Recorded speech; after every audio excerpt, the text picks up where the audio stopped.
Bienvenue à vous tous dans cette nouvelle vidéo dans laquelle on va apporter des commentaires, des précisions au sujet de l'une des dernières sorties de Majidou Kasha. Alors Majidou Kasha, vous le connaissez, un ancien musulman omniprésent dans les médias.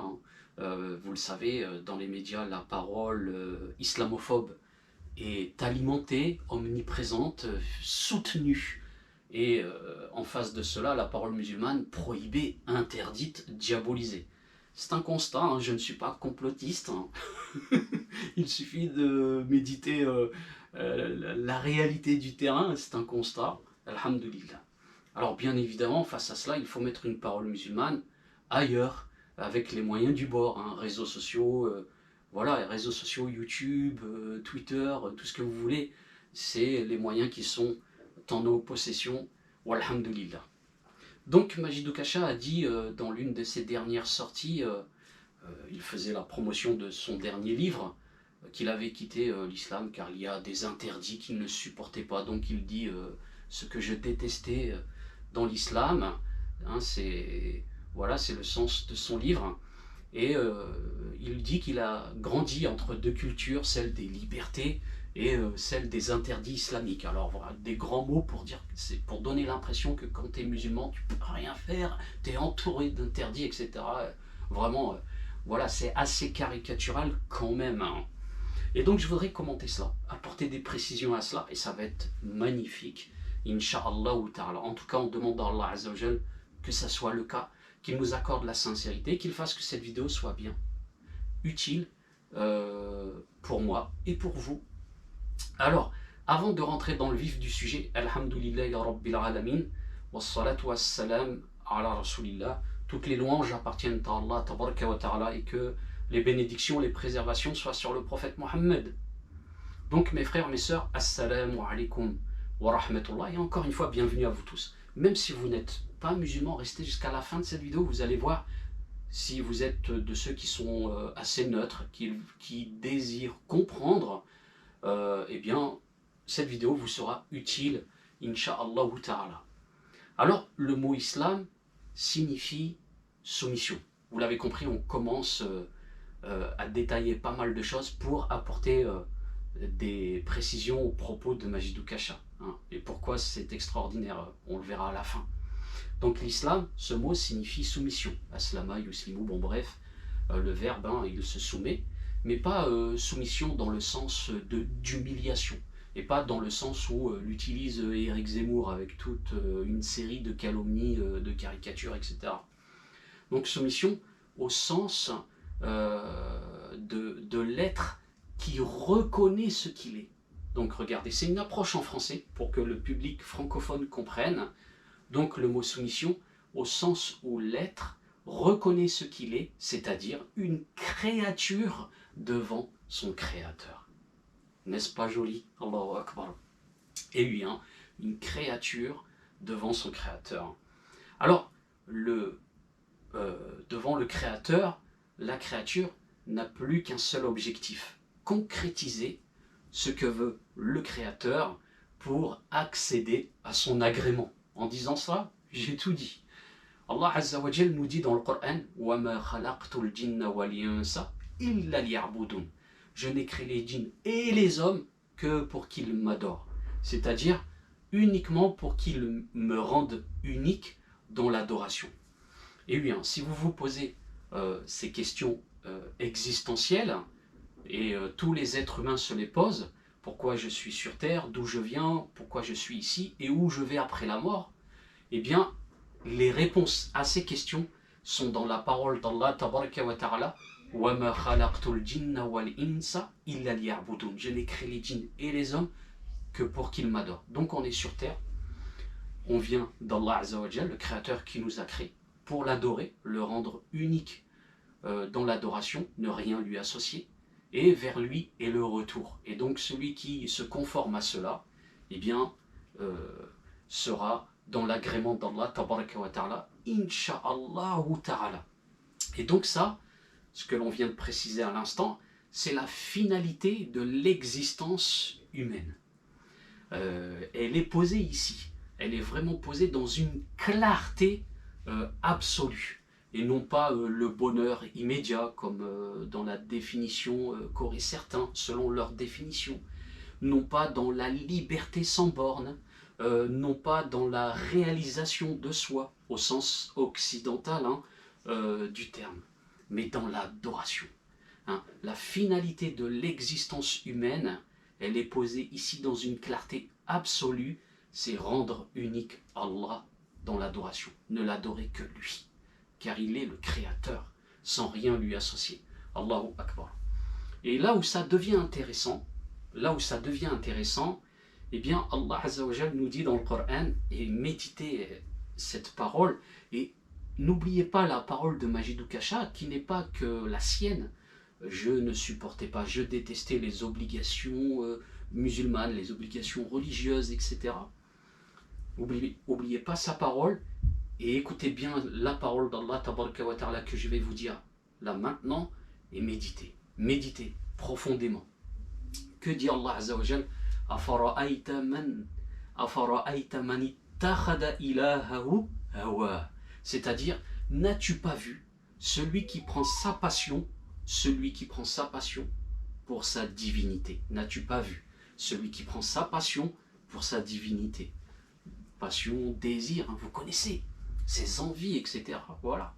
Et donc, en méditant ce verset, eh bien, on comprend que la personne qui désire se libérer des obligations musulmanes, de l'adoration de son Seigneur, qui désire sortir de cette finalité de l'existence, eh bien, de facto, elle deviendra soumise, l'esclave, le serviteur de ses désirs tout simplement, de ses désirs. Et oui, on peut parler ici de libéralisme, d'athéisme matérialiste, etc. Mais à cela, nous répondons lakum dinukum waliya din, c'est-à-dire, il y a la traduction que vous connaissez, à vous votre religion, à nous la nôtre, mais ça signifie aussi din, a'mal, à vous vos actions et à nous nos actions.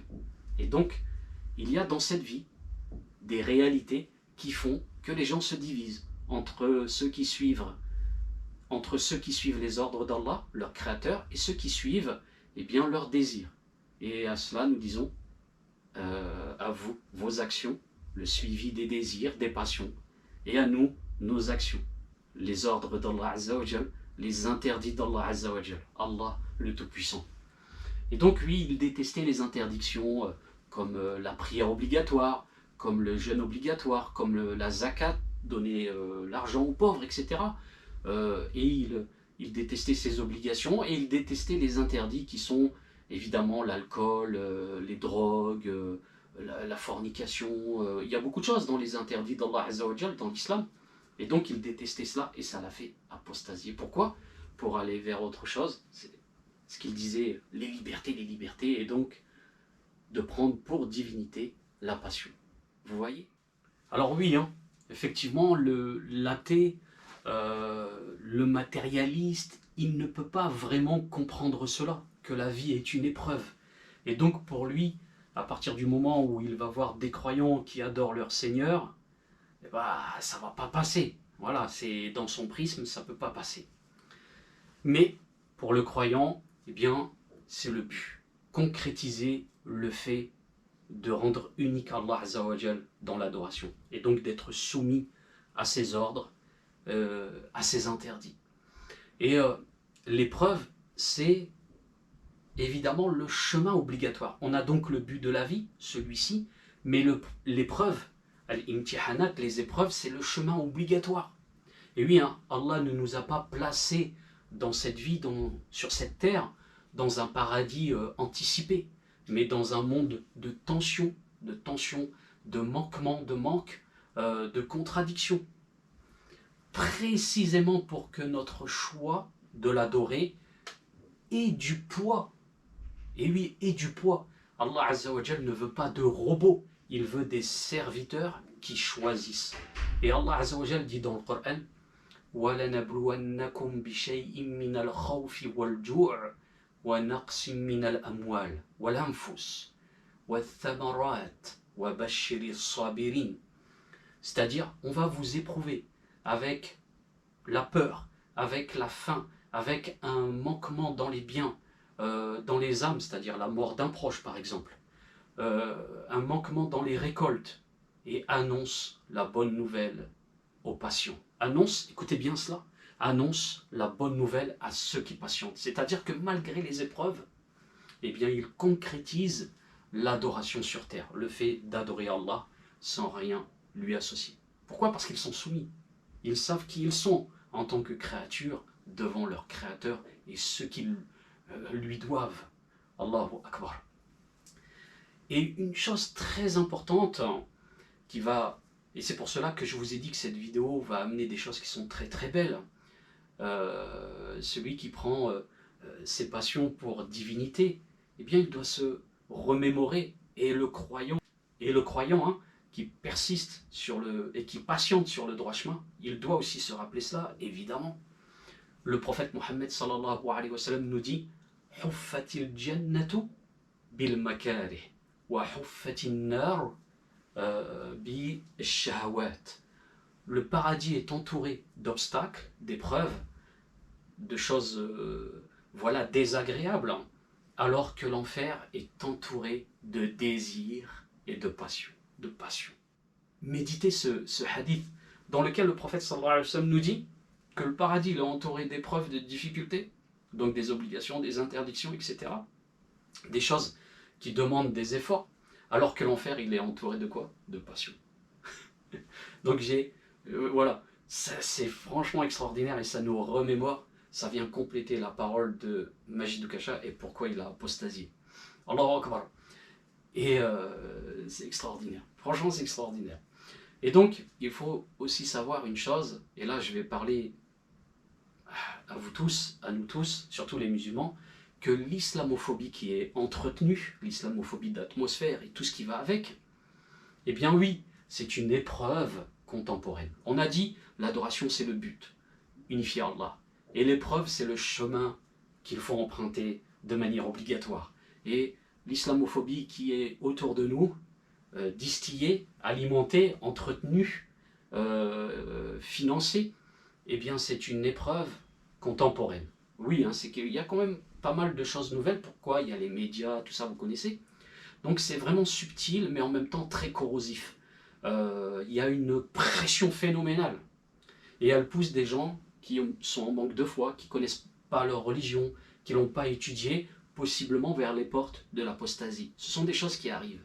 Et ça fait partie des signes de la fin des temps, où il y aura une multiplication de l'apostasie. Mais à côté, en concomitance, il y a aussi une multiplication, et bien plus, de conversion à l'islam, walhamdulillah. Mais dans tous les cas, cette épreuve contemporaine, et d'autres épreuves, évidemment, il n'y a pas que celle-ci, eh bien, elle nous remémore encore une fois un autre hadith du prophète Mohammed sallallahu alayhi wa sallam, et je devais ici vous le remémorer à moi le premier, parce qu'il est important. Car face à tout cela, ces épreuves, eh bien, il faut patienter. Et le prophète sallallahu alayhi wa sallam nous dit Ya'ati ala nas zamanun al-qabidu ala dini kal-qabid ala al-jamr. C'est-à-dire, il viendra un temps aux gens dans lequel, ce temps-là, hein,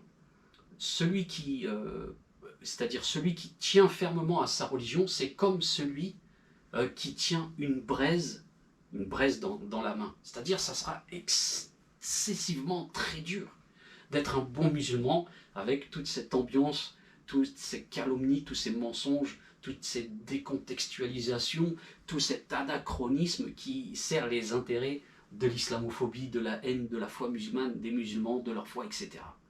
Et oui, ça va être chaud, comme disent les jeunes, ça va être, voilà, ça va être hard, ça va être chaud, et il faut s'accrocher, il faut patienter. Et donc, je ne pouvais pas vous dire tout cela sans vous dire qu'au final, il faut patienter, s'en remettre à Allah Azza wa Jal, revenir vers lui et tenir fermement à cette religion, l'islam, à ce droit chemin, et donc demander à Allah Azza wa Jal la guider, l'affermissement sur celle-ci, et donc une bonne fin, la fin sur l'islam aussi. Hein. Et donc la solution, c'est évidemment la patience, et aussi apprendre sa religion, la mettre en pratique et inviter à celle-ci, comme vous le savez. Vous connaissez tous Surat al-Asr, wal Asr, par le temps, l'homme est certes en perdition. Hein.